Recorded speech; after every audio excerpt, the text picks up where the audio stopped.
One Amazon analyst making a big call. Bernstein's Mark Shmulik wants Amazon to simplify because the tech giant is, quote, pursuing too many ideas. He wrote in a new open letter to CEO Andy Jassy and the company's board, quote, there's a significant amount of self-help Amazon can take to quell investor concerns around the current investment strategy and investor communications, and together could propel the stock into the $180 to $200 a share range. Joining us now is that analyst. We want to bring in Mark Shmulik, Bernstein Internet Research Analyst. Mark, it's good to see you here. So in this note here, you also highlight it's time to refocus capital, time to retake the narrative. How do you think Amazon should go about doing that?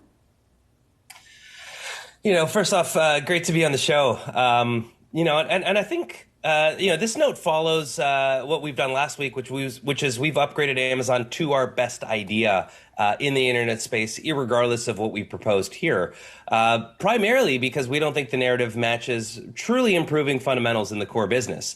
But if we really want to take the next step, I've certainly sat in on many investor conversations that felt more like therapy sessions than they did, analyst conversations, effectively hearing investors question specific investment decisions, lack of disclosures and lack of clarity. And, what I was hoping to do with this note is really perhaps highlight some of perhaps the biggest areas of investment that I certainly have questions around.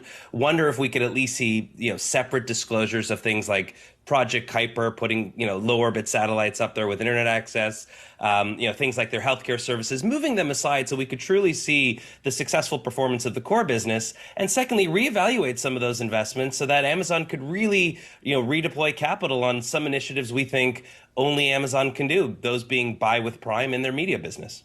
I mean, couldn't you argue that Amazon's already started to slim things down a bit when you think about where they have targeted their most recent layoffs, though?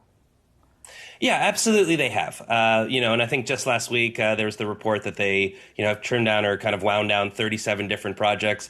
So they're clearly in that mindset already of looking to kind of rationalize and optimize. I think that much is clear. I'd argue that some of the things we've proposed in the letter are perhaps a little bit bigger. If you look at some of those initiatives that they've wound down, it's things like, a video device for kids. I don't know if that's really going to move the needle in terms of, finding incremental capital. What we're talking about is really evaluating entire international markets. Do they need to be in a place like Brazil where they've been losing share for the last 3 years and, they're not the number 1 or 2 player? They should be rethinking what they're doing with their physical grocery rollout where, they have shared that they haven't yet found that perfect format, and yet they've built out about 44 of these Amazon Fresh stores. So I think the level of ideas that we're proposing here, are certainly large-scale investments that could really move the needle if there were any change in kind of current operations. Mark, one of the initiatives they are pushing is to focus on Amazon Media, like you said, into what you say is the next great media property. There was a story in the Journal today that Prime is potentially looking to adding a ad tier as part of their service. What else do you think Amazon could be doing in this space that they're not?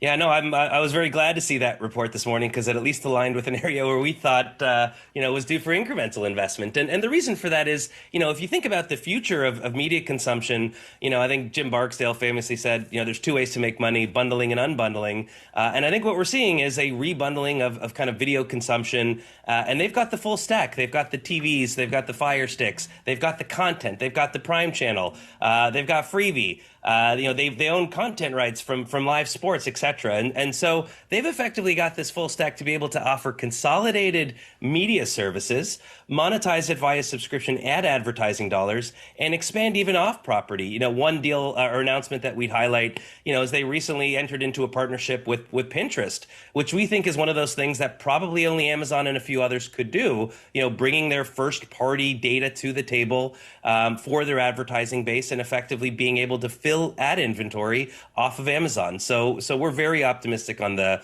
progress being made on that side of the house. What about the play for healthcare? I mean, that's one thing that you've highlighted. They haven't had much success before, but you could argue that they are sort of in a position to pursue it given where competitors stand. What do you think they should be doing?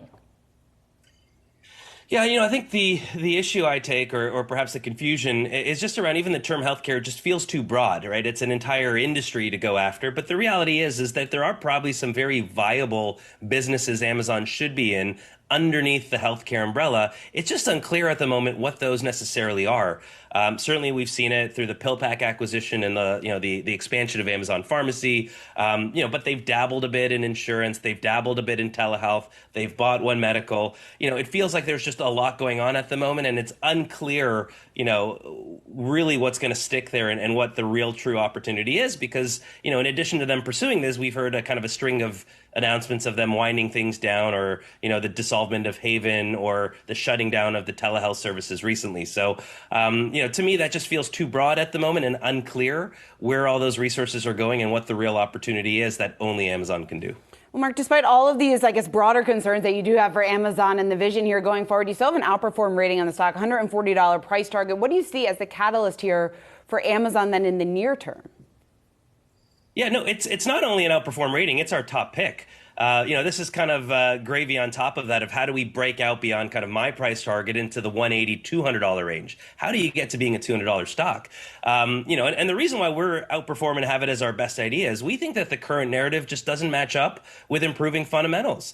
We saw this last quarter already where the retail business, especially domestically, is really making inroads into, accelerated profitability. They're profitable again, and that's not going to stop. They're going to keep growing domestic profitability for retail. And on an AWS, which seems to be driving a lot of the stock, movement at the moment, folks are waiting for it to bottom and wondering, is Amazon in last place in AI? Look, that's a narrative at the moment. I don't think there's much substance behind that narrative. But in order to quiet down that narrative, you need to see improving fundamentals. Whether it's this quarter or next, we're getting close to that point when AWS growth estimates are going to bottom. Once they bottom and reaccelerate, I fully expect the narrative to catch up, with a really compelling fundamental story that we see before us. All right, Mark Shmulik, you lay out a compelling case. I'll give you that. Thanks so much for joining us here. We appreciate having you on. Talk to you soon. Thanks for having me.